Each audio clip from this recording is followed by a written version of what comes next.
Badlands. Explain those Badlands. That's a hell of a name.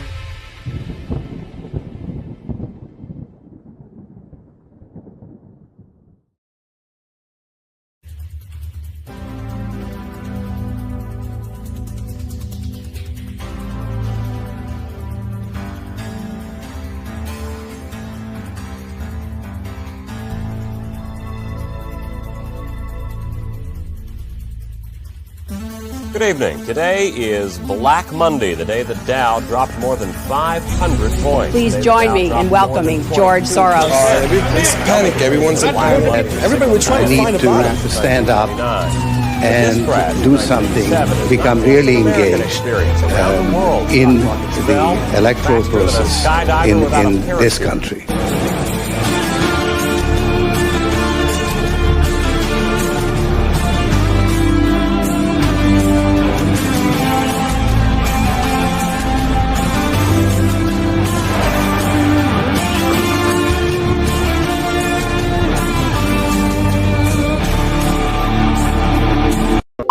What we have to confront is a deep, systemic, and structural restructuring of our world. And this will take some time. And the world will look differently after we have gone through this transition process. For centuries, they've been stuffing their stomachs with human flesh, and they've been stuffing their pockets with money. But they must realize that this bowl of vampires is about to end. We have an army of digital soldiers. That this is coming. This is going to be a part of a future where we can take back our power in ways we didn't even think about in the industrial age that are coming in the digital age.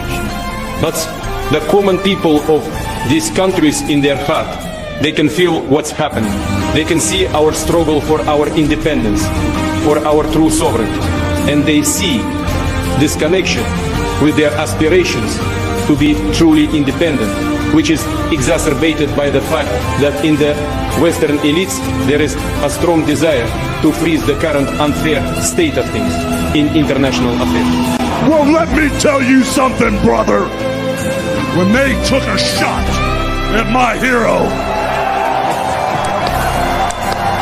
and they tried to kill the next President of the United States, enough was enough. And I said, let Trumpomania run wild, brother. Let Trumpomania rule again. Let Trumpomania make America great again. People who don't believe are walking dead. They are asleep.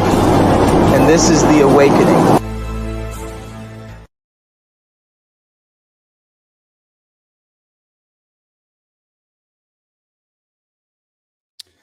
All right. Good evening, everybody. Welcome to the Book of Trump. I am your host, Gordon McCormick. Today is August 25th, 2025. And we are on chapter 28. This is part 2 of the Robert Maxwell story. And I'm being joined tonight by my old friend, Warhamster. Brady, how are you? I'm great, man. You got a really cool intro for the Book of Trump. I like that. I got goosebumps through part of it. Thanks for having me on. Yeah, appreciate that. It's good to have you here. So like we did two of the characters that I determined were going to be multi-part episodes. Netanyahu was one, Maxwell was another. So with both of them, I kind of did a 3-hour show by myself, just kind of running through as much of their background as I could. And then Netanyahu, I think I actually ended up doing a second show by myself. And then I think the next time I do him, I'll probably bring somebody on. But I determined that the formula here that I've convinced myself is I do a show about the topic when it's somebody as big as Maxwell, and then I bring somebody else on who can talk, who we can have a dialogue and a conversation, because the dialogue and conversation, I think, is where you really get into like really good rabbit holes. But the problem with the dialogue and conversation is you don't cover as much ground, and there's so much to cover with Maxwell, as you know. I mean, he's a huge topic who spans most of the 20th century in terms of his his involvement in this stuff. And the most significant parts, the end of World War II, all the way up to the collapse of the Soviet Union. I mean, that's the 20th century in a nutshell, right?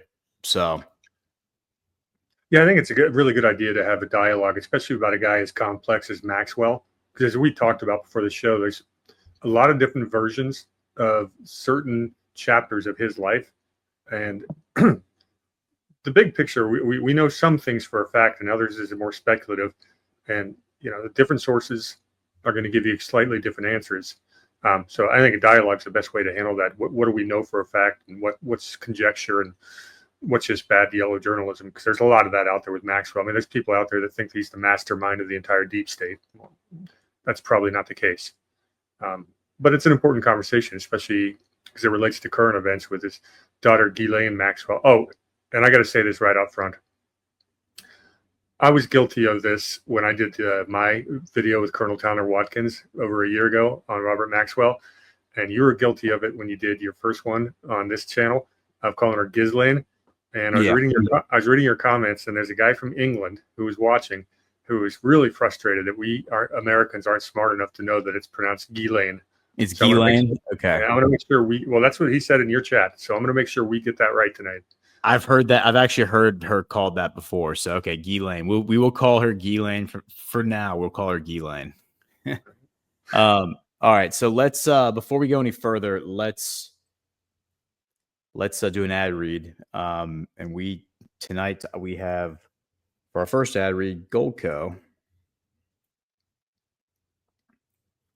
Let me pull up the video.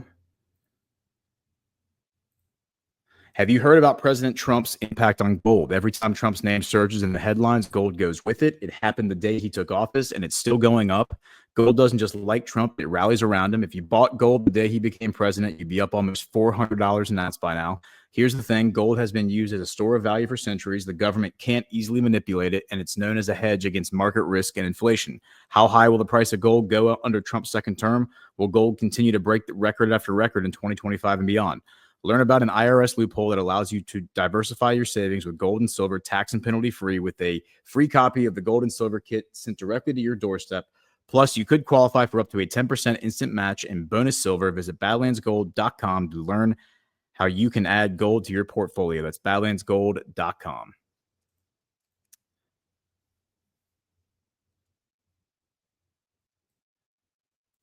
All right. So, with that said, you and I were talking before, and it sounds like the way that you want to start the conversation, which I think makes sense to me, is we're gonna play it's about like an 8-minute, like a 7 or 8 minute clip from the show that you and Colonel Towner Watkins did a year ago about Robert Maxwell.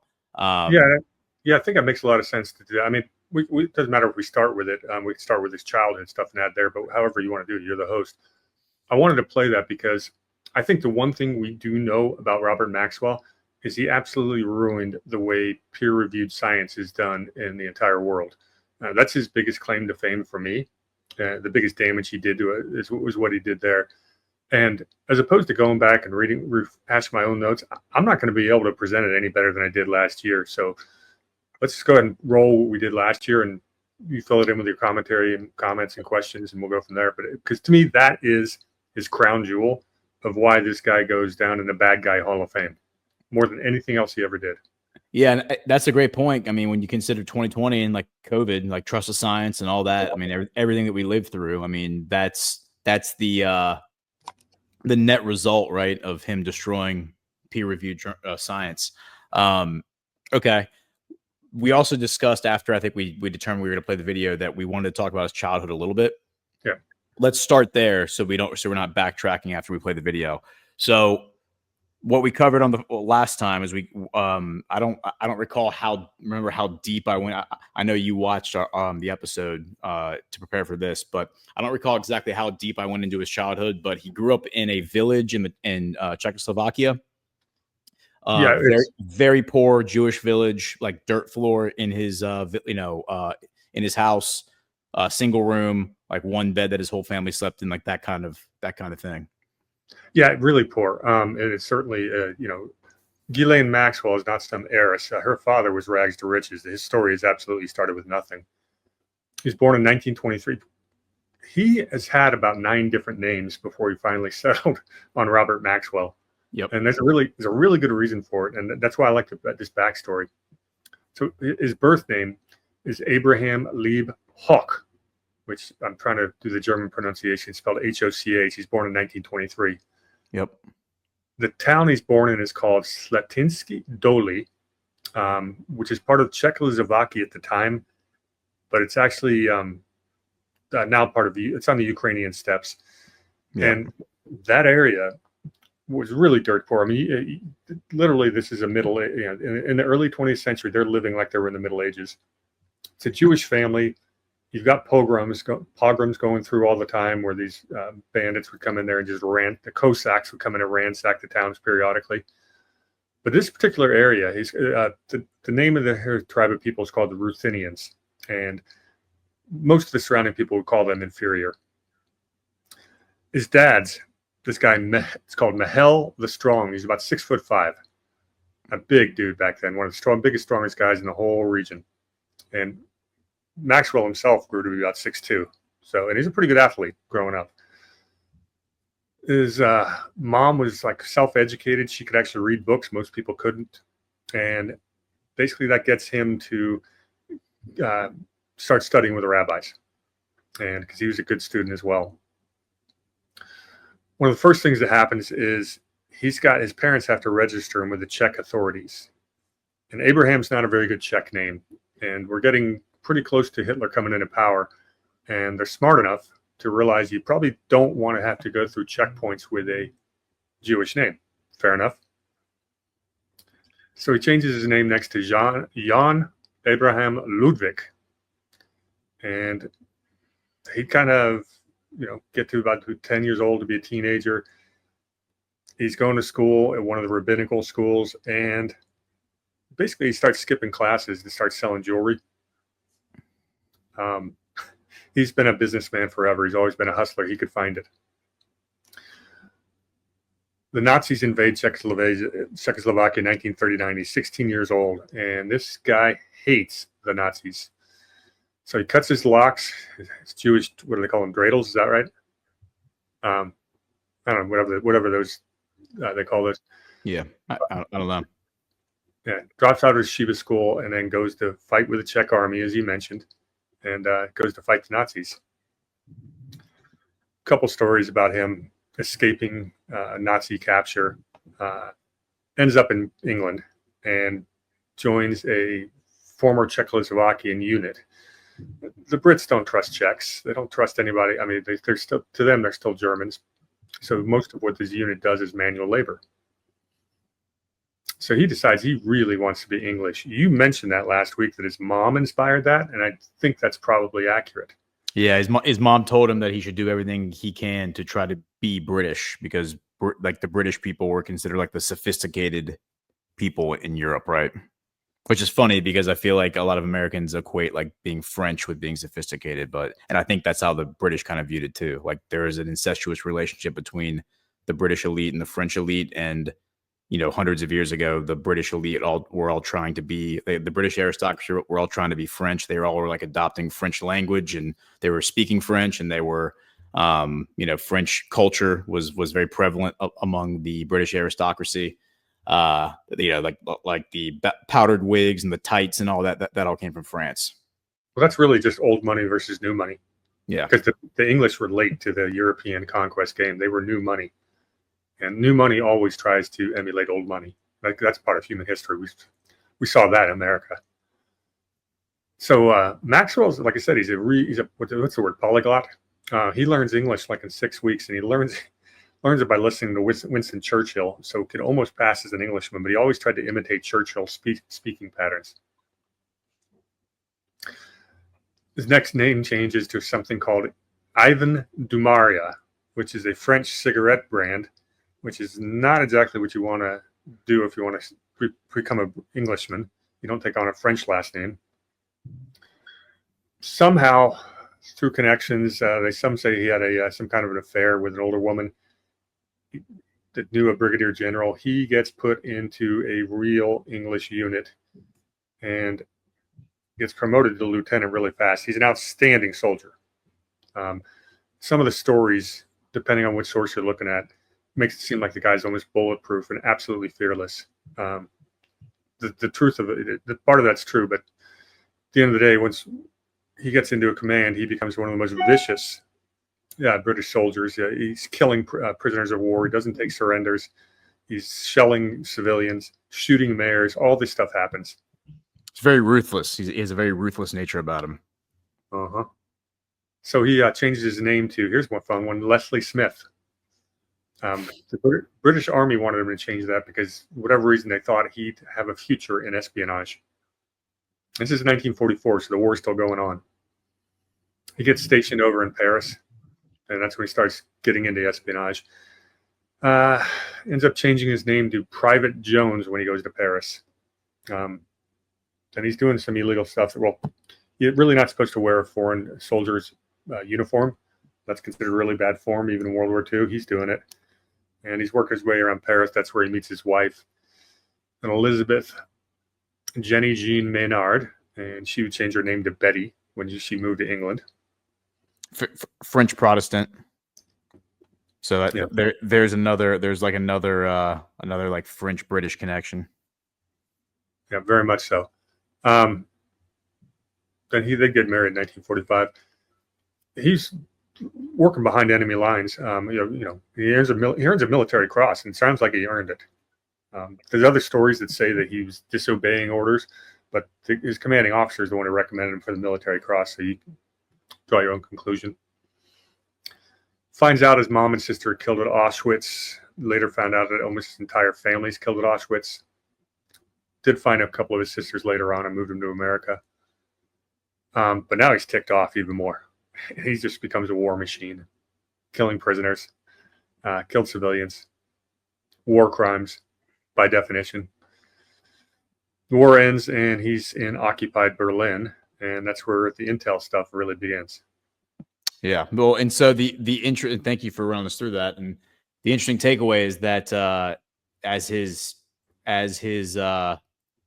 even his Wikipedia page says, he is technically Ukrainian because he was born in a village that is now in present day Ukraine. So by modern national boundary lines, he would be considered Ukrainian. Yeah. How's that work? How's that work? Is your nationality what the border said when you were born, or what they are today? Well, I think it's like what the border was when you're born. But I'm just saying that according to the current fake Ukraine national borders that were established, when the Soviet Union collapsed after Maxwell died, or I guess right around when Maxwell died, he'd be considered Ukrainian. To me, the big takeaway of his background is what a shithole that place where he grew up was. Yeah. Well, and what's important to remember is that Ukraine is really the Ukraine. That's what it's. I mean, throughout your entire life and my entire life, it was always referred to. And what, as Vladimir Putin explained to Tucker Carlson in their interview, that Ukrainian means borderlands. And so the fact that he grew up in this little village, which the biographies that I read about him described how this village was like every generation, it was part of a different country. It was first it was part of Czech, then it was part of Poland, then it was part of Romania, then it was part of Ukraine. So it literally is the borderlands. He's living in the borderlands there. He's living in the Ukraine. It just happened to be Czech when he was born. One of the best things that ever happened to him was when Hitler first invades. The Nazis give that territory to Hungary, so they didn't have to suffer the same persecution as had they been in any other country. Because at the time, for a time, when the Hungarians were friendly with the Nazis, so you weren't getting sent to camps from where they were from initially. Obviously, that changed. Yeah, because in Hungary, they didn't send him to the camps, I don't think, until like 1945, and that was when Soros, a very young Soros, helped them do that. Yeah, that's right, and that's how he was able to escape and get to England. Is because otherwise this story never happens.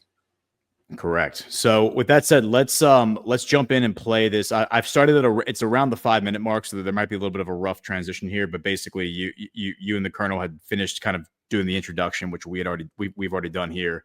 And then this is when you start talking about the intelligence publishing stuff. There'll be a little bit of like overlap from the stuff we talked about last time, but I think that that just makes it all cohesive. So If you want me to pause because you and I discussed maybe stopping it and having some back and forth, just say something. Yeah, let me just make one point before he started. Is when he's working in occupied Germany, he decides he learns Russian in a matter of weeks, and that's going to tie into this whole science part of it, because the guy can pick up languages like nothing, and so he now knows Russian, and keep that in mind as we go through the science part, because it's a big deal. In America, it's right there. Yeah. So this story, the chapter of the story that I want to focus on here starts in 1946. Robert Maxwell is 23 years old, and he's working in Berlin as an intelligence officer. This is post-World War II. You have all the German scientists, having been Operation Paperclip to America and other places, and we're about to hit a scientific boom in the world. Science is about to change. You have real top scientists in England, like Alexander Fleming, who invented penicillin, and a guy named Charles Galton Darwin, the grandson of Charles Darwin, who's an interesting name. We'll get to him one of these days. They were really concerned that British science was world class, but their publishing was dismal. And it was true. You had to. It's one thing to do the science. The other is how do you communicate it to other scientists in the rest of the world. So the government solution was to pair a venerable British publishing house called Butterworth's with the renowned German publisher Springer, so they could draw on the latter's expertise. The Butterworth directors were ex-British intelligence officers, and so they ended up hiring Maxwell to help manage the company. And there's another ex-spook they hired by the name of Paul Rosbaud, who was a metallurgist who spent the war passing Nazi nuclear secrets to the British through the French and Dutch resistance. So he's the science editor, and Maxwell's in there to manage the business. So there's a lot of overlap. It didn't last long. You've already covered. Would leave the firm. Yeah, but this is good. This is good, concise review, because like we talked about Paul Rosbaud last time, and how he and Maxwell partnered together for a minute to create the publishing company that would become Pergamon. But this publishing company was in Germany, existed. I think it was created in the 1840s or 1830s. So it was around for about 120 years when Maxwell acquired it and became partners with Paul Rosbaud. Yeah, this German publishing company has been doing scientific, publishing for a long, long time. They've got the expertise, far more advanced than anywhere else on the continent. And obviously, we're in post-war Germany, and you're able to pick up assets on the cheap. Yeah, good point. 7 or 8 years later, because he found Maxwell to be rather an unsavory character. No kidding. About 5 years into that, Maxwell pays about £13,000 and buys a controlling interest in the company. And him and Rosbaud took it and run. He calls the new venture the Pergamon Press. Can you stop it? And so this is one of the points of contention. Where did £13,000 come from? Did it come from MI6 or other sources? That's one of the things we don't know. Yeah. So like according to official stories, the claim, like this article going back to to 2000, is that it was MI6 that gave him the money to establish himself in publishing. They bankrolled them in the early 1950s, and it was believed it would be a good chance to obtain intelligence about Soviet scientific work. Maxwell's side of the bargain was to pass on information to help MI6 contact and recruit scientists. And the reason that makes sense is because Maxwell had already been working with British intelligence during the war and also post-war in occupied Germany. He's learned Russian. He's made a bunch of Russian contacts, post-World War II. And when it became time, and the big event's coming, Sputnik, which really sets this whole thing on fire, he actually knew the people to call. And so does it make sense that MI6 would sponsor him to do that? Yeah, it absolutely does. But there's no evidence of that. So that's conjecture. It's an interesting choice of names, the Pergamon Press, because Pergamon was an ancient Turkish city that was known for human sacrifices to Luce and Baal. Exactly. There's also something in the Bible, or biblical stories about how Jesus wrote letters to Pergamon, basically warning them against their sexual depravity. And of course, the city of Bergamo, or the kingdom of Bergamo, it was at the time, all their coins had snakes on there as a symbol. So it's an interesting choice of names for his company. I thought it was totally on purpose. Well, the timing couldn't have been better for him to get involved in this. Like I said, science is about to explode. You familiar with Vannevar Bush? No.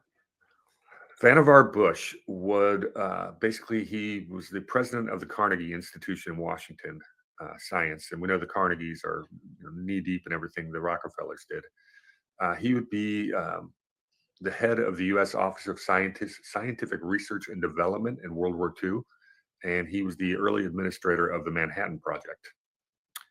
Also, he was the founder of a company that came to be known as Raytheon.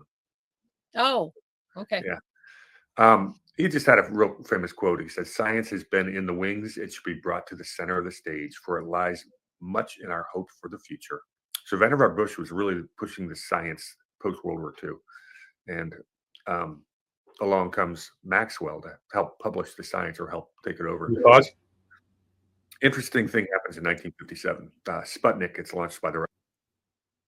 Yeah, so we're post-World War II, and the United States printing money all over the world in the Marshall Plan, and the Department of Defense is realizing we're in a race with the Russians, and they're sending out all kinds of money to, for scientific research, because the thing with the Germans, German research was ahead of everyone else, and now we're getting the German scientists. We're starting to learn this stuff.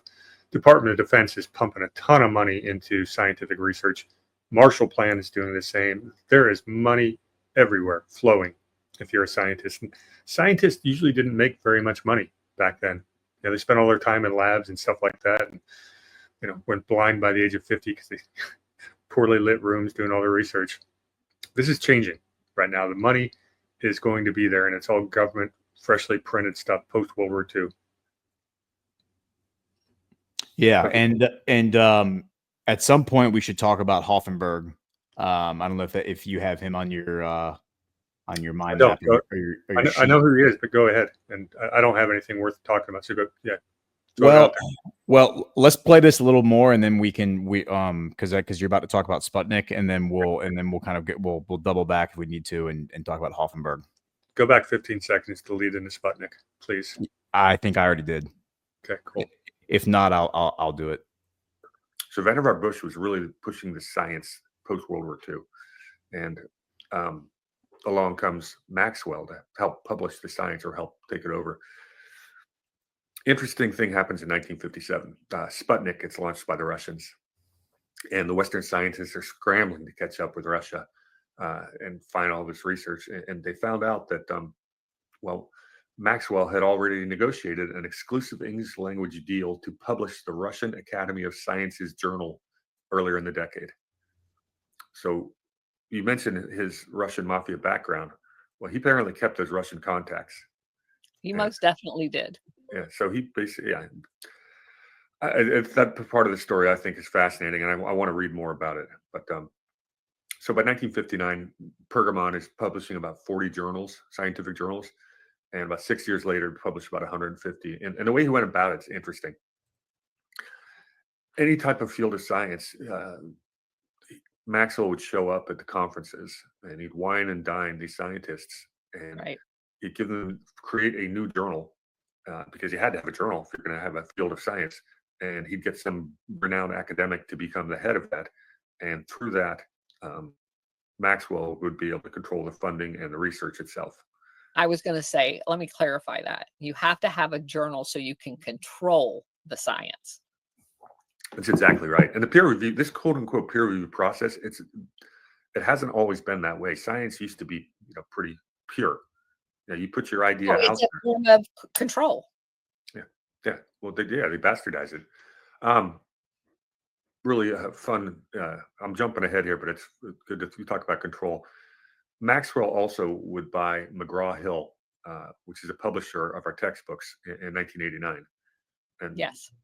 So that's everything our kids are learning from is by a company that Maxwell had purchased and corrected. The rest of the business model is interesting. So most scientific research gets its funding where? from the government. Exactly. Government, sometimes you get NGOs and foundations, it's mostly from the government. So you throw this government money at some research. Scientists, if they want to push forward their career, they basically get judged by how often you publish and also how often you review. Yeah, it's like statistics on the back of a baseball card. That's what goes on your resume.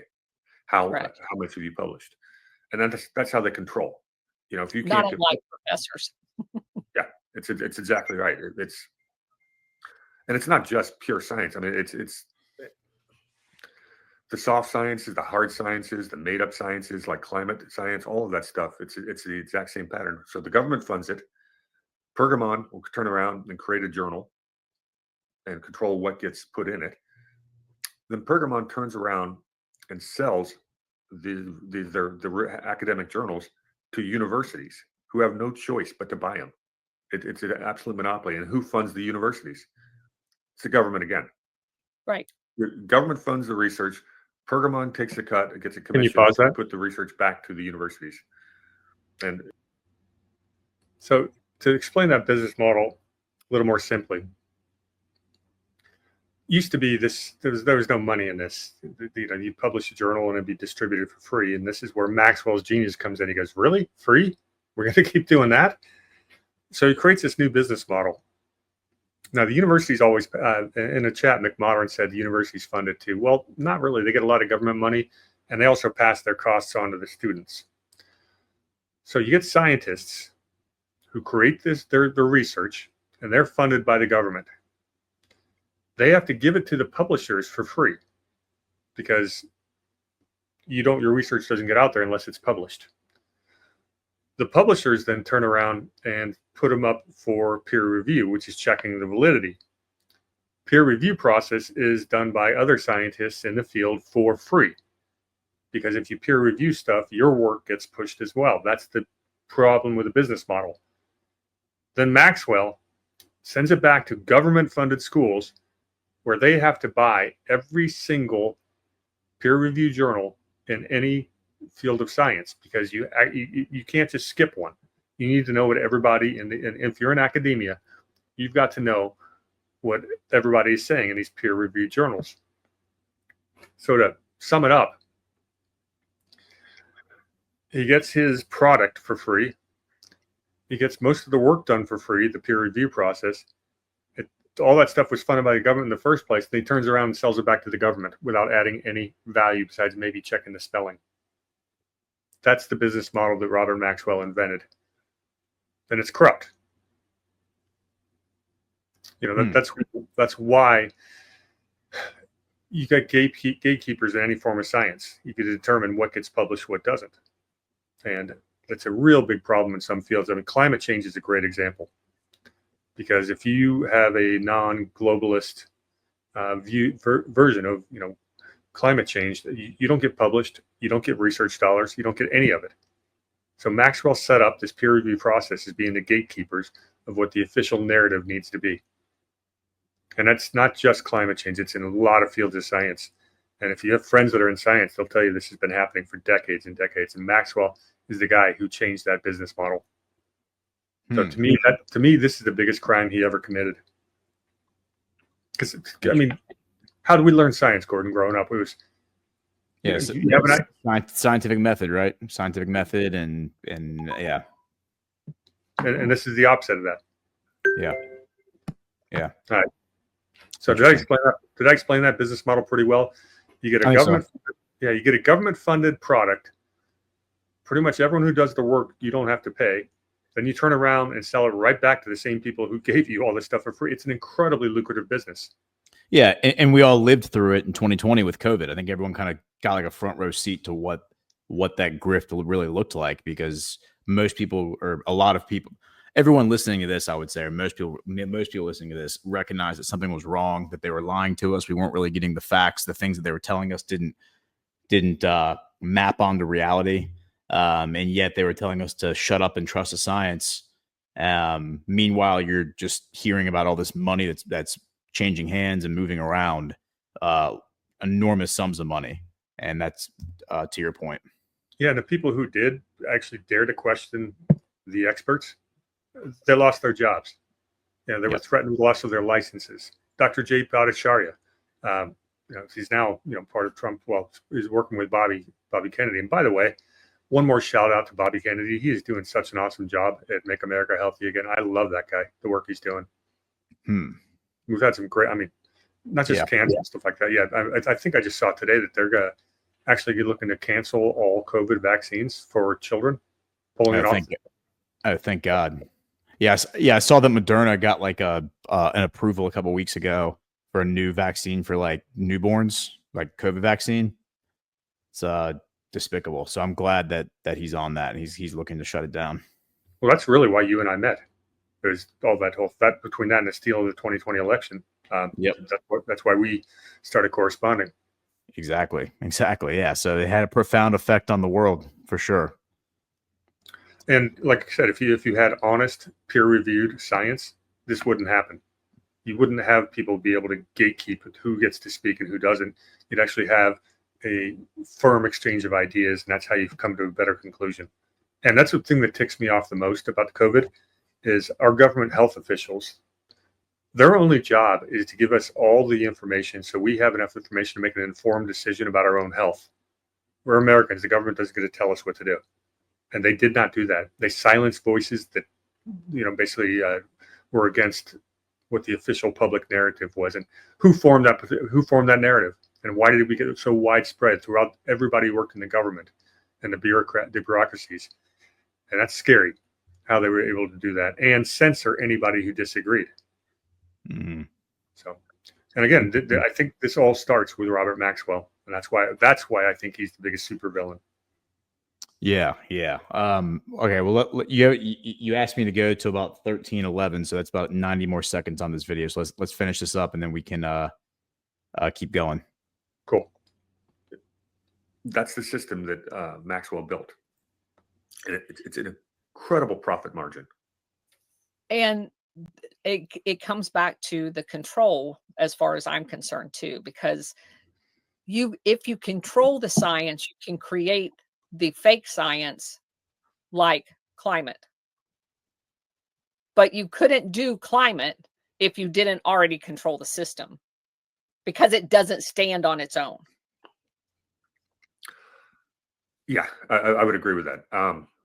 But my mind kind of explodes when you think about just how much control of so much that the implications of this, and how much this scheme alone, not to mention some of the other stuff we're going to talk about with Maxwell, how much this scheme has changed so many aspects of the world. Correct. And still does to this very day. And I say to this very day, Maxwell's gone now, but his company was purchased by a Dutch firm called Elsevier. Elsevier now controls somewhere around 45% of all peer-reviewed journals, scientific journals. One Dutch company, and it's got a very interesting history of its own. I'm about halfway through researching that. It's they do billions a year in profits, and the profit margins are some of the best, one of the most profitable companies in the world. Just basically selling research back to universities. So that was the timestamp you gave me. I don't know if you want us to keep listening, but no, that's good. That covered what we need. I mean, that's basically, we know what Maxwell did. Yeah, exactly. So we can talk about Hoffenberg, but that might take us a little bit out of the science and research rabbit hole. So let's stay in the science and research rabbit hole and finish this out, and then we can back out and go to Hoffenberg, because I think that's actually a pretty fascinating. That also takes us to Jeffrey Epstein. It takes us from Robert Maxwell to Jeffrey Epstein. So let's stay in the science and research. And what else do you have on that? Well, it's interesting. Pergamon makes a lot of money. He becomes a billionaire. We get to the 1960s where he's just killing it. And he tried to buy a couple. He tries to get into the news business. A little bit of crossover there. Oh, here's where it gets fun.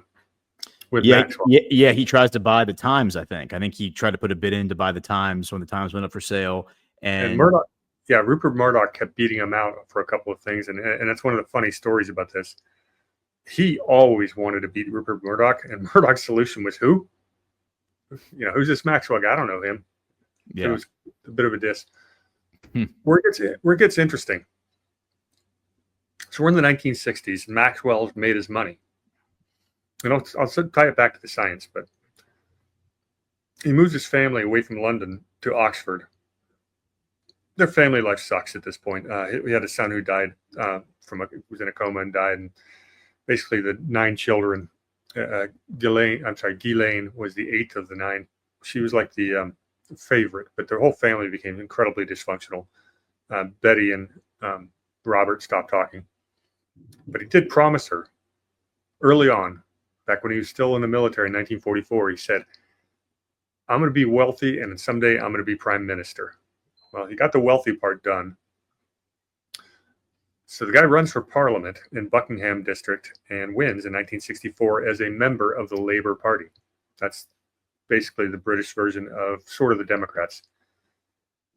Maxwell is an avowed socialist, supposedly, but he can't stand unions.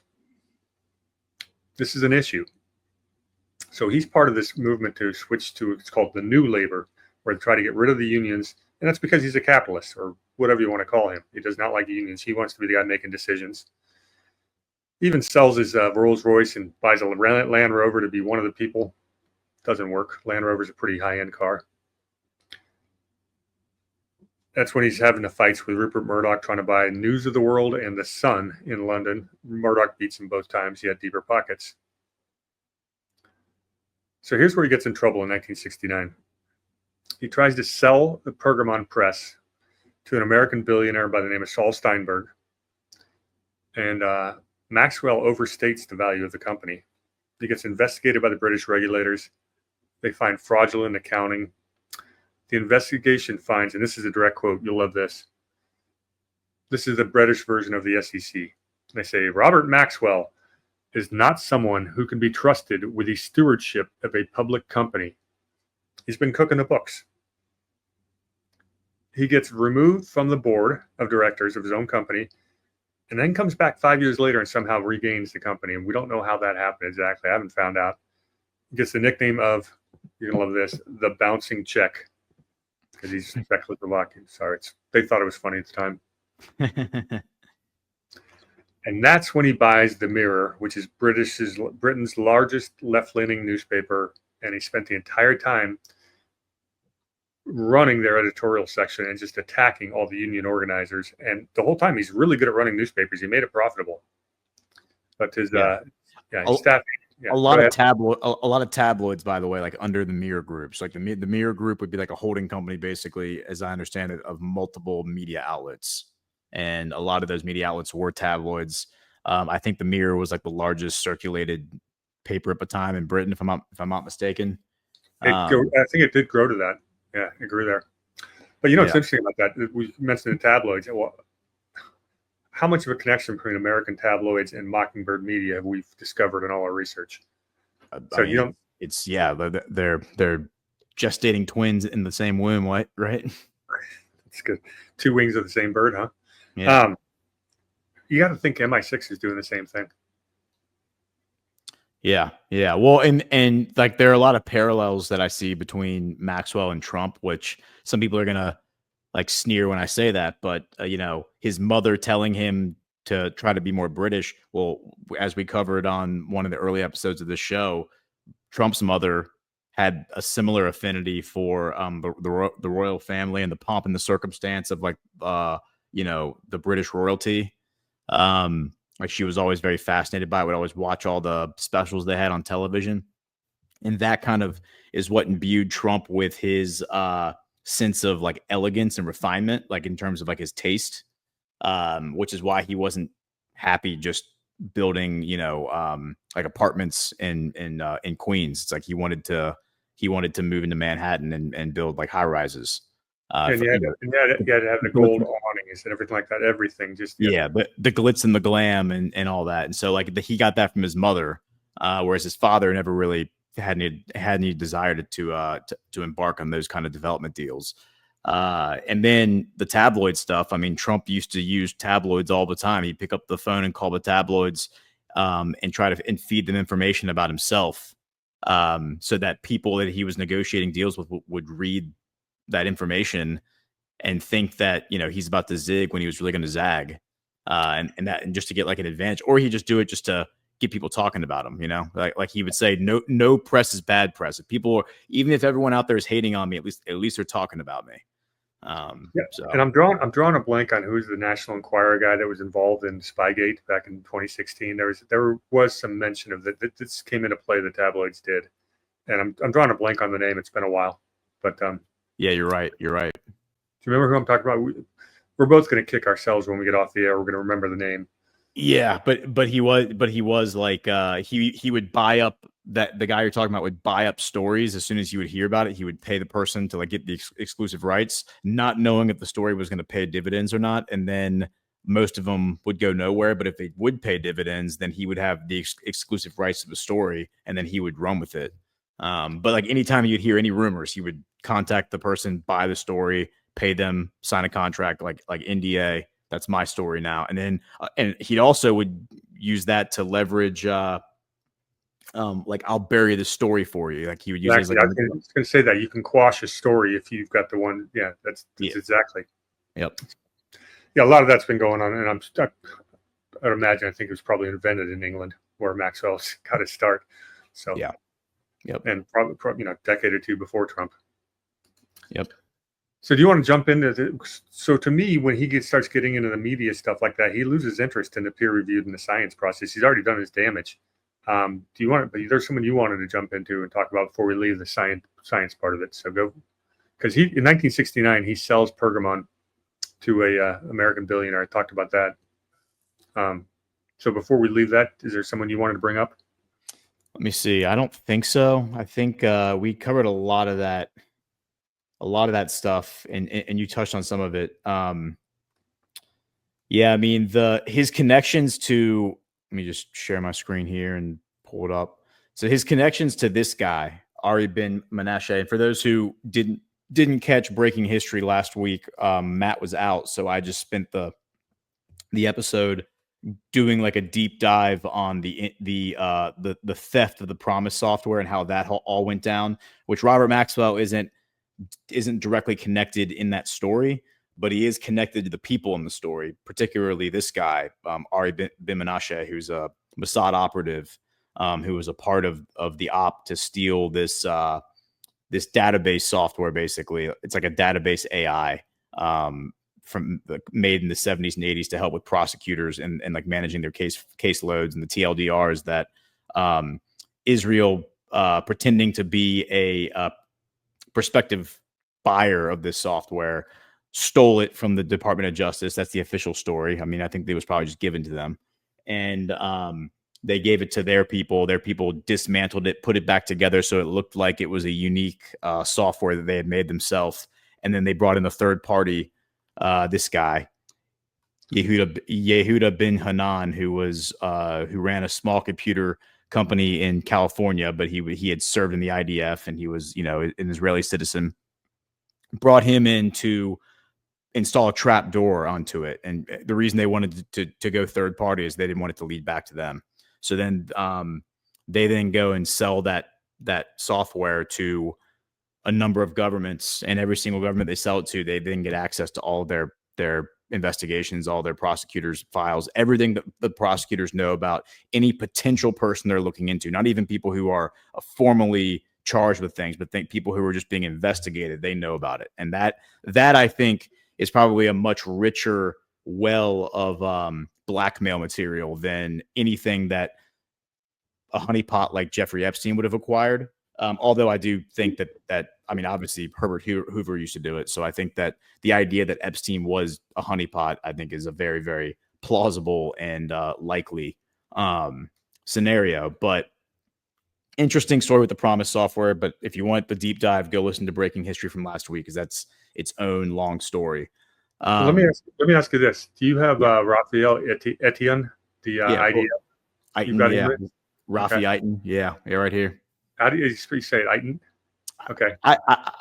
I assign my own pronunciations to these words at this point, but I call him Eitan, but I don't know if it's if I'm saying it right. But my understanding is that Rafi Eitan was the handler to Ari bin Menashe, because bin Menashe had been become persona non grata. He had been fired from Mossad, like many other. There was like a big purge and he was fired along with a lot of other people from Mossad. And the way it's told is that once you get fired from Mossad, you basically like can't get a job doing anything other than like teaching kindergarten. And so he was kind of desperate for work, and Rafi Eitan basically came to him and said, "Hey, if you want your foot back in the door with Mossad, help me figure this out. I need to put a trap door on this software." And so he put Ben Menashe in charge of doing that. Now, Ben Menashe was also purportedly Robert Maxwell's handler. Like he was like Robert Maxwell's point of contact, even according to him, like with the Mossad. And so he has become a big source of information for the claims that Robert Maxwell was working for Mossad. Well, here's the best example. I mean, so let's talk about that. You know, when did Maxwell start with Mossad? Because we know it did happen. He did have a ton of connections. But did it happen back in the 1950s or 60s, or did it not start until the 1980s when Maxwell rediscovers his Jewishness, starts investing a ton of money in Israel, becomes the biggest investor in the entire country, buying into high tech, pharma, bought newspapers, then apparently becomes an informer for Mossad in 1986. Now we're pretty sure that we know the investments happened, and the Mossad think. We know he was an informer in Mossad in 1986. So the only question is, did he start right then or did it happen earlier? And I don't think we're ever going to know the actual answer to that. Yeah, I would agree with that. But the story I love, and the one that really tells you that for sure, is have you run into Mordecai Vanunu? Oh, yeah. Yeah. It's just a nuclear scientist. He comes to England. He's going to basically tell a bunch of British journalists, he's going to spill the fact that Israel has a nuclear power. Dude, he used to follow me on X until they kicked like somebody went and shut his X account down. Like he had an X account. He used to follow me on X, and then Mordecai Vanunu. Yeah. Oh yeah. He because you know he lives under he lives as like a prisoner of Israel in Israel, and apparently he did 18 days.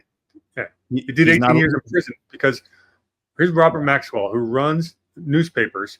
He has an informant comes to him, and he, instead of protecting his source, he does just the opposite, and he runs to the Israelis, says, "You got to stop this guy," and they arrest him.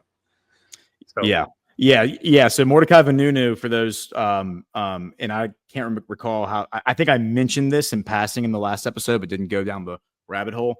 But defects from Israel in 1986. He's a nuclear scientist. He had spent months like taking pictures, gathering evidence, taking video, like proving that that Israel had nuclear facilities, that they were developing nuclear weapons. They had nuclear weapons. He goes to Britain and says, I'm looking for honest journalists to put this story out. And then Robert Maxwell uses his like tabloids and all of his newspapers to say, oh, okay. They hear about this because he's going around like courting journalists. They hear about this story that's coming out. And so Robert Maxwell then uses his newspapers to slander Vanunu and be like, this guy's a crackpot. He's a joke. He's a clown. Nobody should listen to him. Yeah. And I think it's an important part of the story. So I'm glad we touched on it. So here's you're jumping into the Promise software, and I've heard the way you presented it, and I know your sources, and that's really what I was saying at the beginning of the show is, so there have been investigations into the whole Promise software scandal, and to me, House Judiciary in 1992, a decade after the fact, did a real investigation.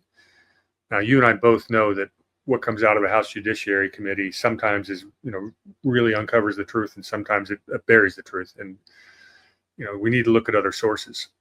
To me, the best article I found on it that appears to be the most balanced is the one from Wired magazine. And I can pull that up here in a second if you want to let me share. Yeah. Share and I'll pull it up. Yeah, I got it right here. It takes me 2 seconds. So this is a Wired magazine called the Inslaw Octopus. Inslaw, of course, was the company that founded the Promise software.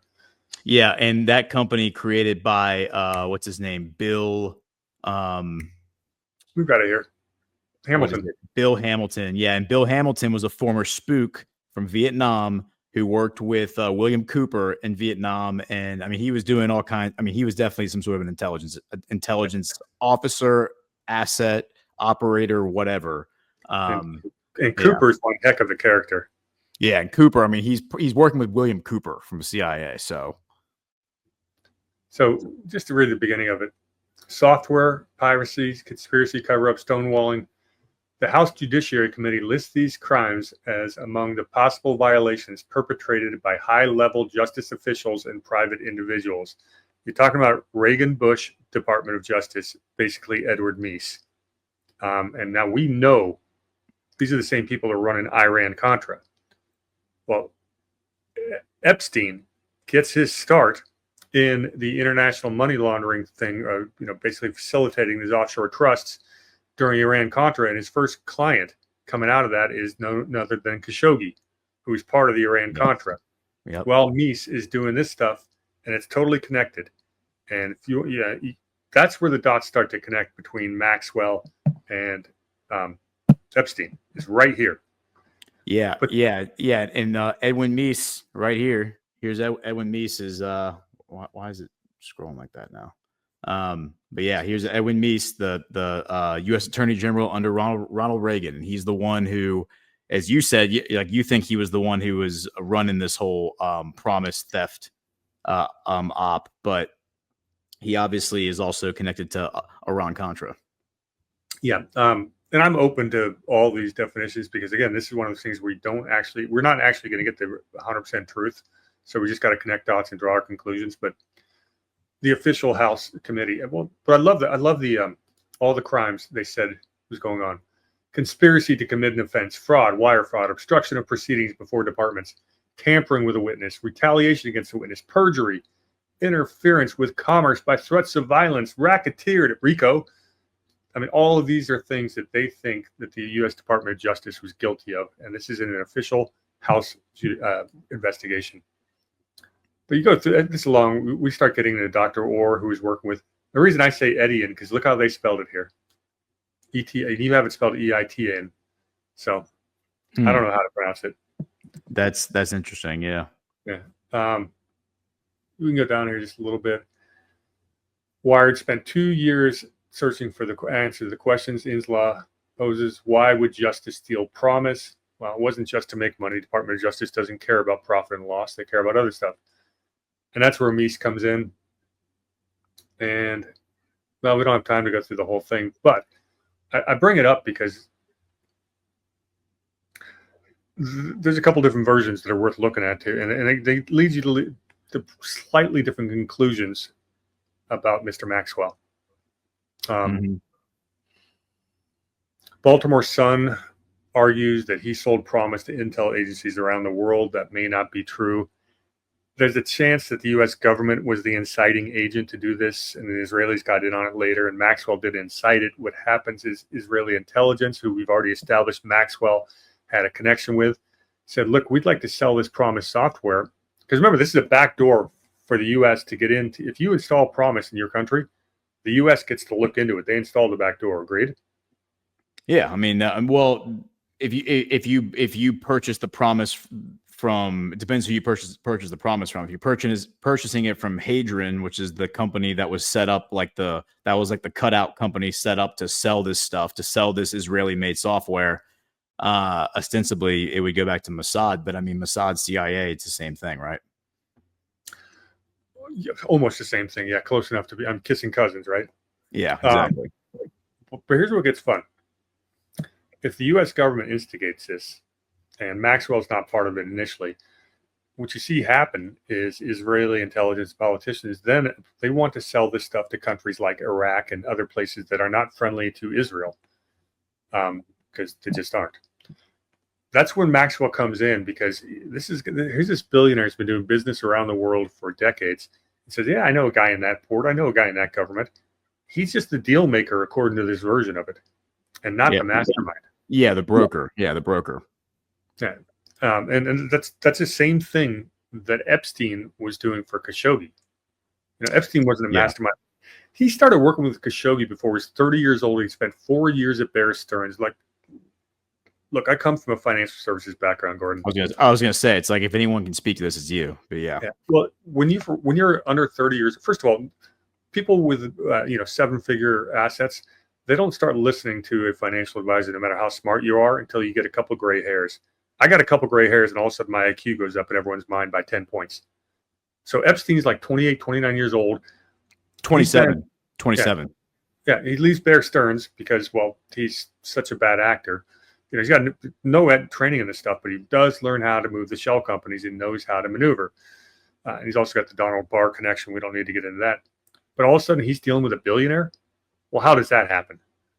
Yeah, it doesn't happen in financial services. I spent 20 years before, I could, it took me at least 10 years before people with 10 or 20 million would even return the call, because you're too wet behind the ears.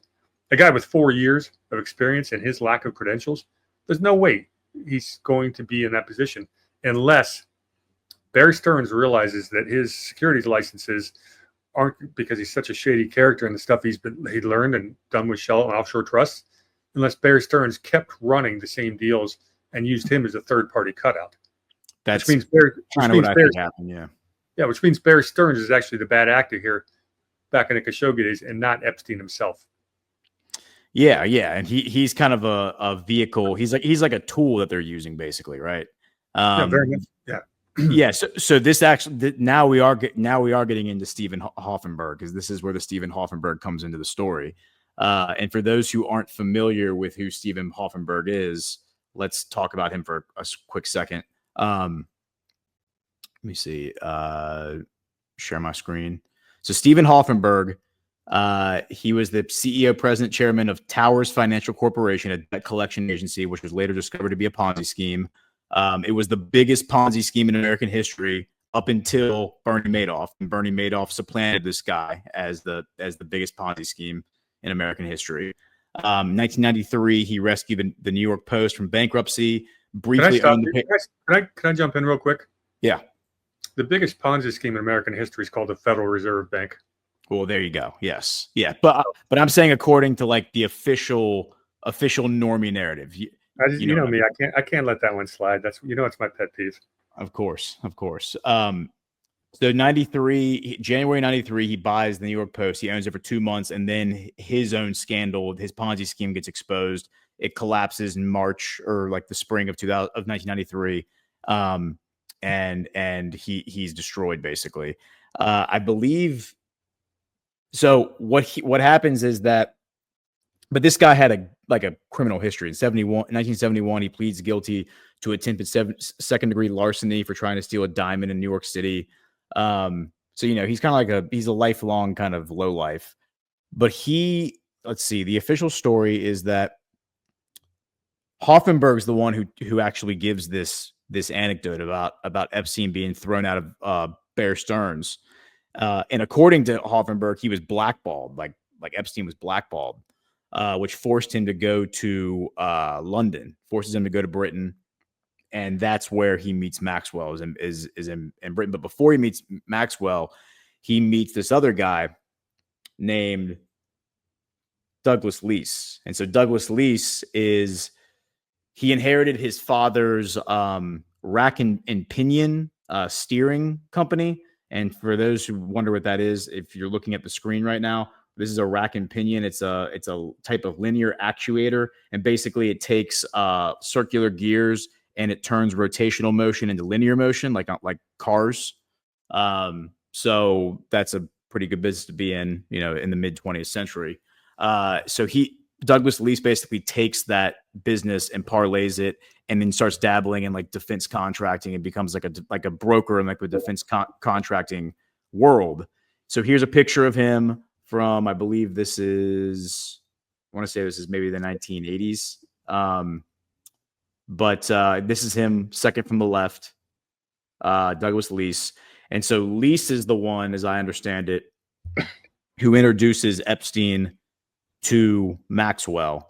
And the story goes that Epstein was dating, let's see. So according to Leese's son, Julian, who at the time was only 16, Let's see. But Julian did an interview on a podcast in 2020 and called Defiance, and discloses a lot of this stuff. I'm just reading through notes here.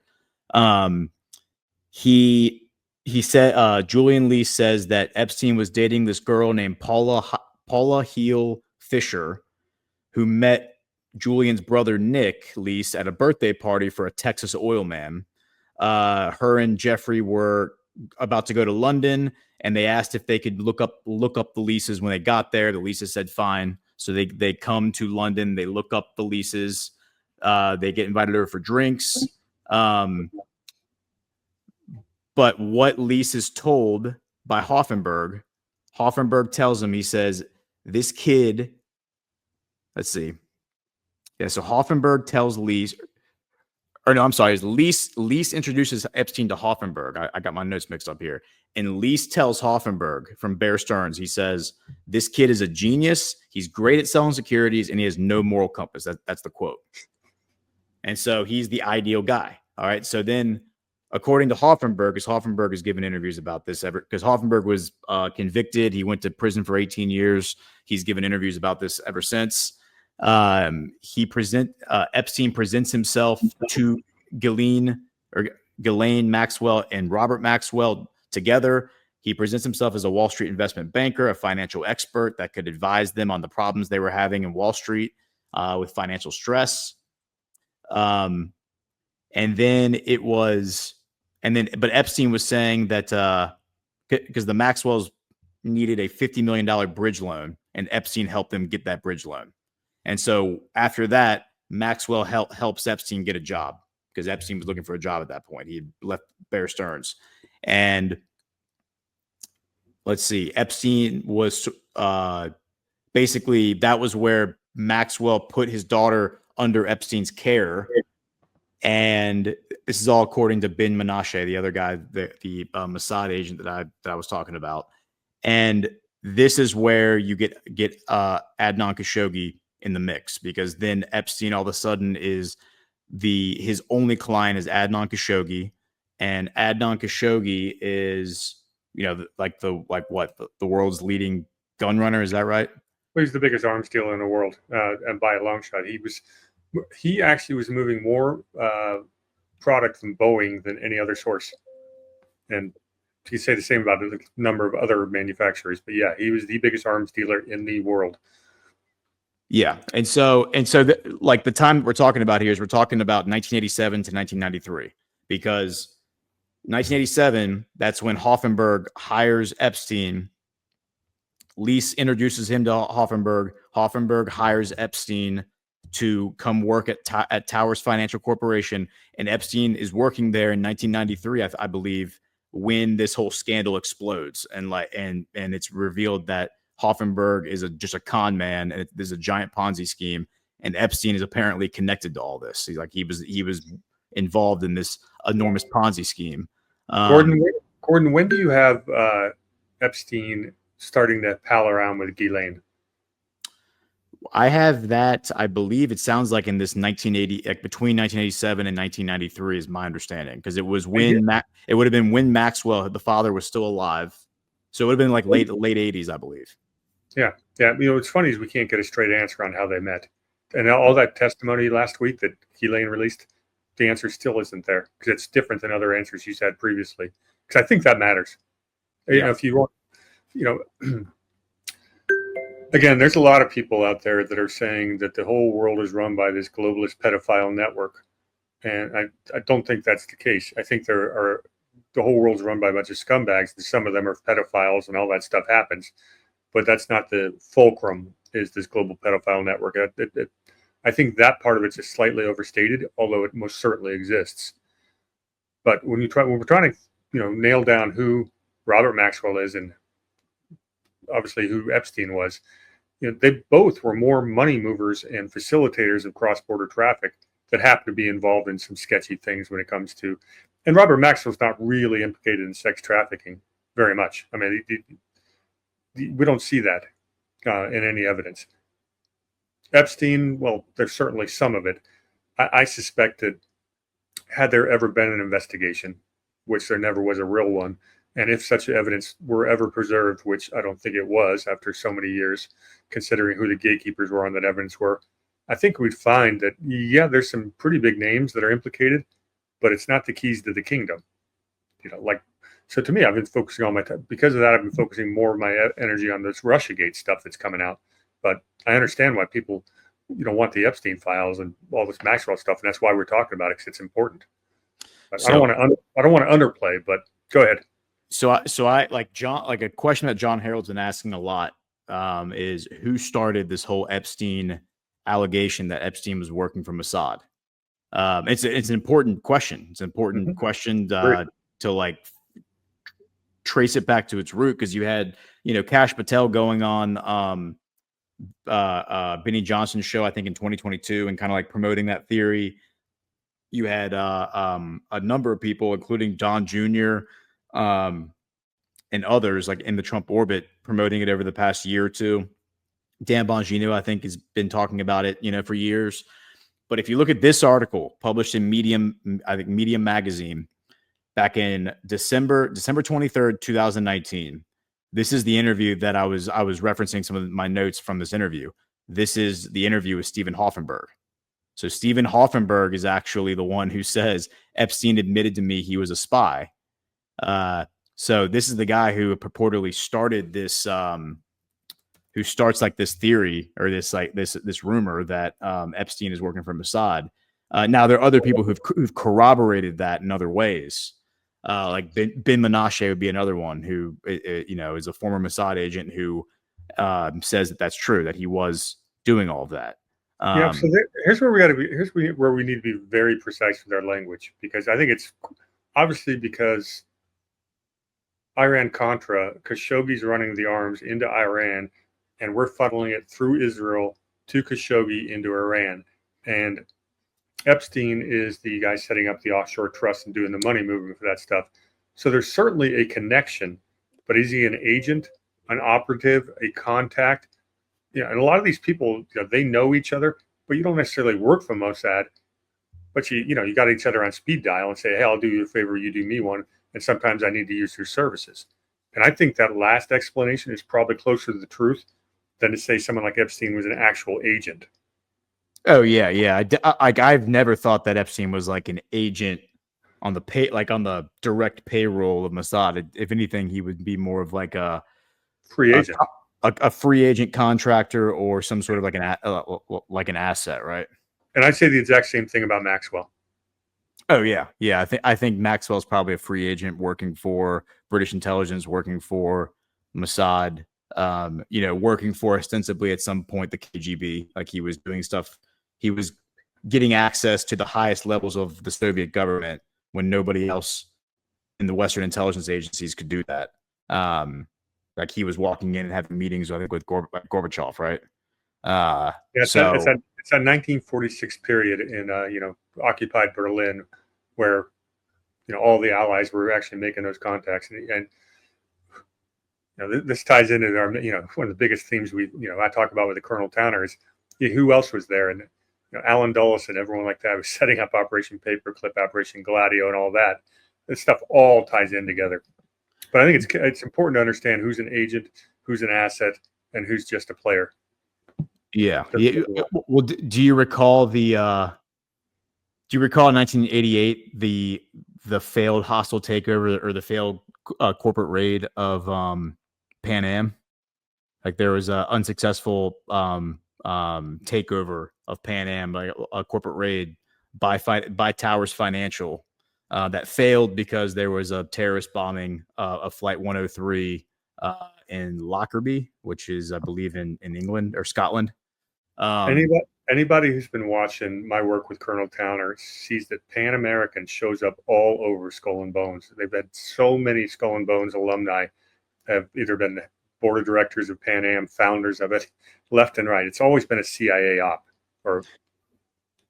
So apparently the person who was running point for that failed takeover, the failed hostile takeover by Towers Financial, was Jeffrey Epstein. So he was the one at Towers Financial running point on that on that play that failed. I I've never run into that. Do you mind when we get off sending that over to me so I can take a look? Yep, it's a 2011 Vanity Fair article entitled "The Talented Mr. Epstein." I will send that over to you. You know what? I think I've actually heard when you say the talented Mr. Epstein, it sounds like something I've read. It sparked a memory, but I don't recall that exact story. So no, please do. I'd like to take a look at it.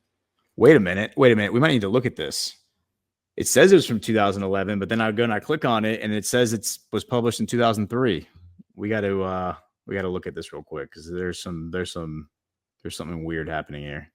Go ahead, but save me about 5 or more minutes. I want to try to do our hard stop at 90 minutes if we can go longer. Yeah, but I do want to hit on the financial fall of Mr. Maxwell.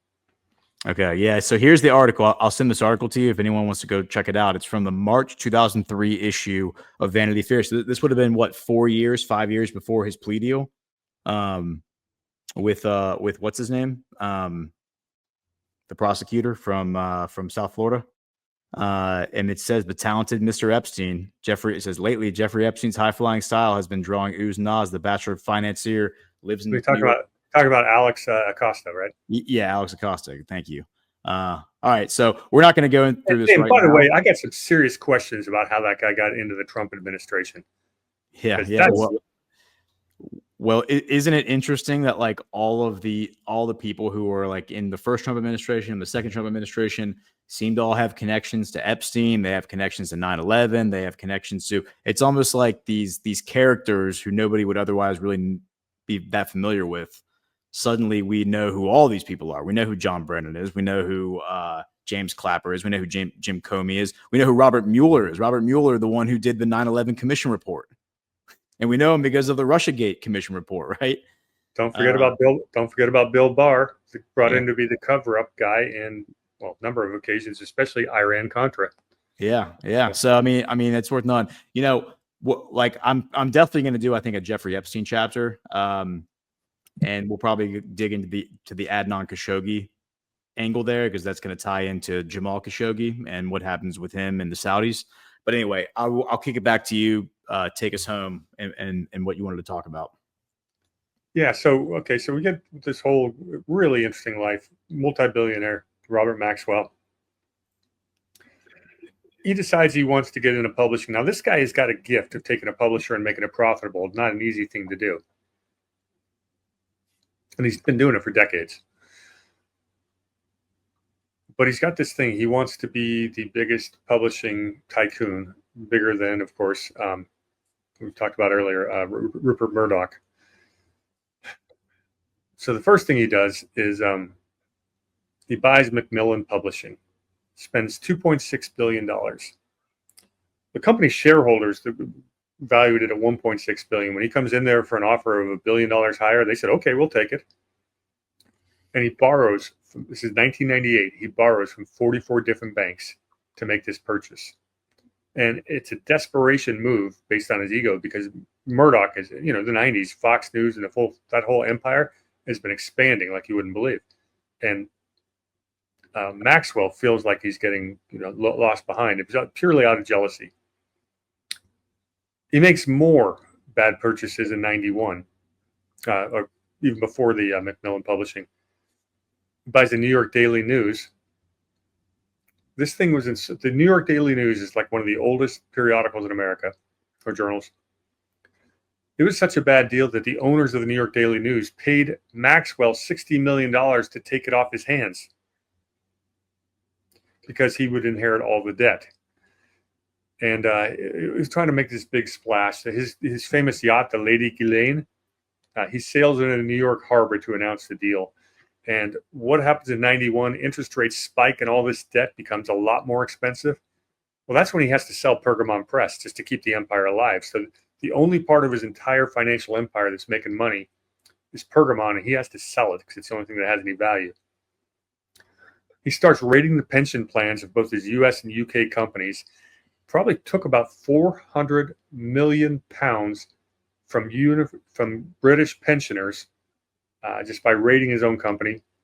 Steals about 750 million pounds from his various companies. And his debts are still over $1 billion. Maxwell starts gambling. He's losing it. Banks are calling in the loans. Now, out of nowhere, he's getting investigated for his war crimes. Remember, we talked about that in World War II? He talked about it, killing civilians, murdering, prisoners of war.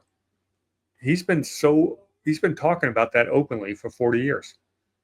And now someone turns around and says, hey, we're going to investigate that. He knows he's going to jail at some point. He's financially destroyed. The thing, Ghislaine was okay. She was comfortable in her life for a while, but she had to do something to make a living because her dad, most of her 8 living siblings didn't do too well. She was the favorite child. So we get to 1991. He's getting investigated for war crimes, and he sets sail on the Lady Ghislaine, the ship, and they're sailing off the coast of Spain. Funny that same island has a long history of, intelligence agencies, special forces training right there. And apparently, he would fall overboard on November 1st, 1991 at 5 a.m. His body's fished out by a Spanish helicopter, and a lot of people think Mossad killed him. But he gets a hero's funeral in Israel. And there's actually stories that are coming out saying he tried to bribe Mossad. He's dealing with all these financial problems to get $400 million, but that's not really his style. That's where the stories about him start going nuts. On his death, you get speculation everywhere. And unfortunately, it's hard to put your finger on all of the truths. Coroners are arguing whether he had a heart attack or not. And, maybe he killed himself because he didn't want to go to prison. But the nice thing is his sons, who'd been part of the business, even though he would fire them and bring them back 3 months later at half the salary, his sons are considered innocent. And Ghislaine is, nobody ever points any fingers at her at the time. And that's how he goes away. And it's an unsolved mystery. Yeah. Well, here's another little interesting wrinkle to the whole story. Are you familiar with the Reach angle of this? So Reach PLC, otherwise known as Trinity Mirror, between 1999 and 2018, is a British newspaper, magazine, and digital publisher. It is one of the UK's biggest newspaper groups, publishing 240 regional papers in addition to the national Daily Mirror, Sunday People, etc. So this is the Daily Mirror that people have probably recognized online. It says right here it was let's see, in 1984, Pergamon Holdings, a company owned by Robert Maxwell, acquired the Daily Mirror from Reed International. This was like you said earlier, Robert Maxwell wanted to become more, he got less interested in the scientific research. He wanted to be more of a media mogul. He wanted to be more of a celebrity. So he goes to buy the biggest newspaper in circulation in Britain. Well, it says the company was relisted as Mirror Group in 1991. In 1991, the company was due to be investigated for alleged theft of software from companies including Adobe, Autodesk, and Microsoft. Those are 3 of the biggest software companies out there. The action was delayed as it coincided with Maxwell's death, but was recommenced in 1992. Subsequently, it was reported that at the Mirror Group, 700 out of the 800 software programs in use were found to be illegal, stolen. So out of the 800 software programs they were using, 700 of them had been stolen. And this was a company that was sold by Maxwell to let's see. No, I'm sorry. Purchased by Maxwell in 1984 from Reed International and relisted as the Mirror Group in 91. So they were under investigation. And they found out later after his death that, 90% of their software had actually been stolen. So that's a parallel story. Like the pattern recognition is a callback to the promise theft of 1983. And that doesn't happen if Wall Street's doing its fiduciary duty, which of course they don't, because their fiduciary duties to themselves. Sadly, with all the great rules and regulations we have to protect investors' rights and to make sure underwriting is legitimate, and it is most of the 90% of the time. But the insiders have always, they got a way of making it appear to be legitimate business, and you don't find out till after the fact. It's one of the hardest parts about my former career is to keep investors out of the way of the scam artists, because they're everywhere. Yeah. And they start at the top. All right. Well, real quick, let's wrap up here. Let me do two quick ad reads, and then we're gonna hit the. I think we have a few rants, and then we'll get out of here. All right. So let's do My Pillow. Get ready to ignite a revolution with soft disclosure. Or I'm sorry, a large retail store just canceled a huge order, leaving My Pillow with a ton of extra My Pillows. But you know what? That's their loss and your gain. My Pillow is offering the classic collection for wholesale prices, only $19.98 for a standard My Pillow. But it gets even better. For a limited time, they're going to offer their entire classic collection at wholesale prices. Get queen size My Pillows for just $24.98. Upgrade to king size for only $29.98. Get the body pillows for $39.98 and multi-use My Pillows for only $12.98. So go to mypillow.com and use promo code Badlands or call 1-800-795-5154 to take advantage of wholesale pricing and receive $100 in free digital gifts when your order is $75 or more. That's right. Get the standard My Pillow for only $19.98. Go to mypillow.com or call 1-800-795-5154 and use promo code Badlands to get the standard My Pillow for only $19.98. All right, and then the other ad read we're going to do is a brand that we just launched here at Deadwood last week, and that is Soft Disclosure. Get ready to ignite a revolution with Soft Disclosure. This isn't just a product drop, it's a full-on movement that's about to shake things up. This is personal care that doesn't mess around. No compromises, just pure, unapologetic quality. First up, the lotion, supercharged with aloe, goat milk, and our exclusive Badlands oil blend. This isn't your average drugstore goop. It's a barrier-restoring powerhouse. Choose unscented when you want clean and simple, or vanilla citrus when you want to smell like you actually give a damn. Then the deodorant, natural, aluminum-free, and straight-up badass, built to last 2 months of daily use with scents like crisp mint or bold lemon grapefruit. No gimmicks, just protection that always delivers, or that actually delivers. And finally, the tallow bar. And no, it's not deodorant. It's a vanilla coffee tallow stick, primal fuel for skin that's been through hell. Rub it where you need it. Serious moisture, elbows, hands, knees, basically anywhere you're tired of feeling like sandpaper or just want baby soft skin. Every bottle, stick, and bar is handcrafted in Colorado by Badlanders who live and breathe truth. Partnering with Willow Wind Farm and Badlands Media, we're putting our money where our morals are. Soft Disclosure, make truth your routine. Head over to softdisclosure.com. Use promo code Badlands for $5 off and join the fight today. Yeah, so we are in the lotion business now. Outstanding. Yeah, I'm working with a couple of startup companies that are actually looking to promote their products in the very near future using promo codes, and they're both very friendly to our audience. So we'll be talking to you guys about that sometime soon.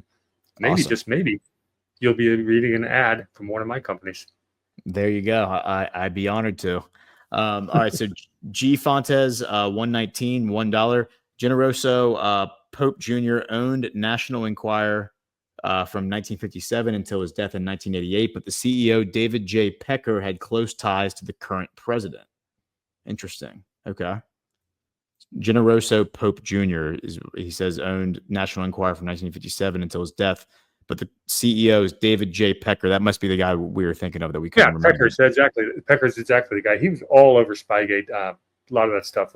Pecker was showing up in the news quite a bit. I think there might even be a part of a chapter in Bongino's book, the first book about it, naming Pecker. And it is an interesting story. I haven't. It's been too long, and I can't comment with any detail without looking at some very old notes. But yeah, that's the name. Thank you. Sweet. Well, I don't think we have any boosts. There's like four pages of Codex 9/11 boost, which is awesome. I'm so happy for Brad. Have you seen Brad's documentary? Have I? Yeah. Last night we premiered Codex 9/11. Highly recommend. This is the documentary that Brad Zerba from Badlands has been working on for like 5 years. We actually have it bookmarked, and I actually texted it to my wife, and we are planning to jump on that right here on my computer. Yeah, I'm planning on watching that. Brad does good work. Oh yeah.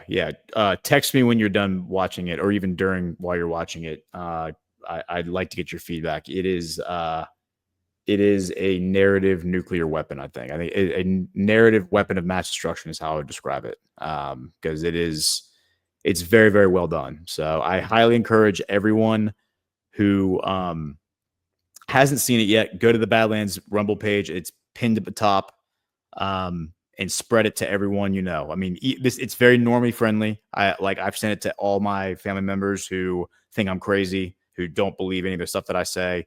I think that, and I've already gotten some really positive feedback from some of them. So I think it's very, very friendly to people who don't think the way that we think. And I think it's going to be a game changer. So, well, that really, what you just said ties into what I was going to say as my sign off is, Robert Maxwell, Jeffrey Epstein, people like that are very controversial. And there's a bunch of different stories out there.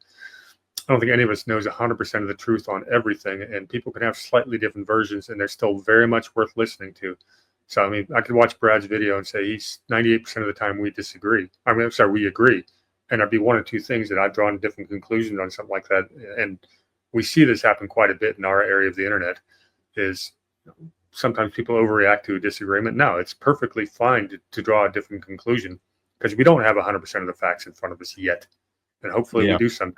But, and that's why these conversations are so much fun, is because, I don't know, group knowledge, we kind of get closer to what we will eventually find out is the truth. And that's what matters. Yeah. And that's, I think, the brilliance of the angle he took with the film is because it's not like a definitive whodunit. Like, he doesn't necessarily identify like the final perpetrator. He identifies perpetrators, and a lot of the people, the names that pop up are names that are going to be familiar because they're names that we learned during the first Trump administration and even since then. But what he really focuses on is, I think, just totally dismantling and destroying the official narrative. And it's like it's impossible to walk away from that and not understand that the government not only lied to us, but obviously conspired to kill Americans on that day. And that's powerful. Yeah, and that's powerful, because once you start destroying the official narrative, you got to ask, what else are they lying about, and then more importantly, why, and then we can start talking about who. Yes, I've got some great shows that are going to be diving into that exact same concept with the Colonel, Donna Watkins. Those are coming up soon, so keep an eye on her channel and mine for taking the thought you just expressed a little bit further. And awesome. I'll give you a little sneak preview. Can I give a little sure, please, shameless promo? Tomorrow morning at 8 a.m. Eastern, live on the Colonel's Corner, we are going to be looking at a recent Mike Benz video. Mike Benz does some tremendous work and research. I mean, he's very talented. I'm appreciative of his work. But the Colonel's been saying, he stops at 1947. He makes it seem like the CIA came about in 1947, and everything went downhill since then. And all of our work suggests that it goes back a lot further, and the CIA is actually a symptom and not the cause. And so we're going to go through a Mike Benz video tomorrow morning, and where he makes some great points, and then point out where he stopped short of who the true puppet masters are. And it should be really good. We'll do about 90 minutes to 2 hours tomorrow, but I hope you guys can check in. And, it's no disrespect to all the great work that Mike Benz has done, because he's really nailed the USAID as well as anybody, besides, I'd say, Data Republican, who is just, best data analyst I think I've ever seen in our movement. I think that woman is amazing. Anyway, that's my selfless plug. We'll be doing that tomorrow morning at 8 a.m. Eastern, and you're going to want to check it out. Yeah, and there's nothing wrong, by the way, with just with scrutinizing like good work that people do. Like, there's nothing wrong. Hey, you want to jump on with us tomorrow morning? If I can, I will. 8 o'clock. I'll be taking my kids to school. But maybe when I get back, and then I got Badlands Daily at 10, but I might be able to jump on for a few minutes at like 9 if y'all are still going. Yeah, I'd love to. The only problem with that is you'll have missed so much. It's hard to jump in. It's hard to do. I know. I'll text you tomorrow. Maybe I can listen while I'm getting my kids like rounded up, and I will. Yeah, let me know. We'd love to have you. Colonel and I both love having you on. Of course. Awesome. Give everyone your coordinates and we'll get out of here. Yeah, best place to find me, go to Rumble. My main channel is War Space Hamster. And on X, you can find me at War_Hamster 1776. Awesome. Well, Brady War Hamster, thank you for being here. This has been Robert Maxwell Part 2. Robert Maxwell will continue to probably come up in other chapters that we're going to go over in this show, and it's all going to probably connect back to, I mean, we're talking about events that happened in the 80s, and these are names that are connecting to things that are happening right now. So it's a pretty interesting time to be alive. This is the Book of Trump. We will see y'all next week. Cheers, everyone.